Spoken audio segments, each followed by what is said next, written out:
DSWD, Commonwealth Satellite Office located sa Paragon Place, Diliman, Quezon City besides Evercodesco Commonwealth.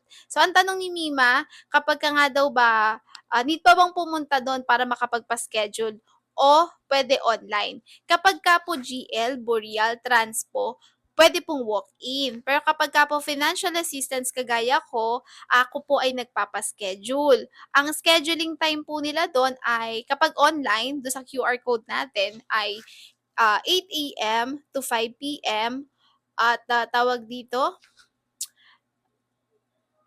Monday to Friday lang. Oh my God, nag-lag ako do'n. So ayun siya. So kailangan niyo sundin yung, scheduling time, hindi yung kapagka kung kailan po kayo available do'n kayo mag-i-schedule. So mahihirapan kayo. And kapag nakapag-schedule naman kayo, dalawang email po yung mare-receive niyo. Yung isang email po is yun yung confirmation na natanggap na ni DSWD yung mga in-input mong information. And yung second email naman po, yun na po yung nakalagay yung date kung kailan kayo pupunta na nga for releasing kay DSWD.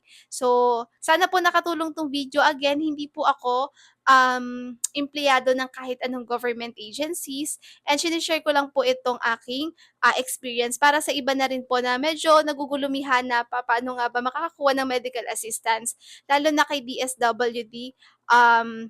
Commonwealth Satellite Office na nasa Paragon Place po. So ayun lang po, sana nakatulong yung video and mag-ingat po tayo lagi. Bye-bye!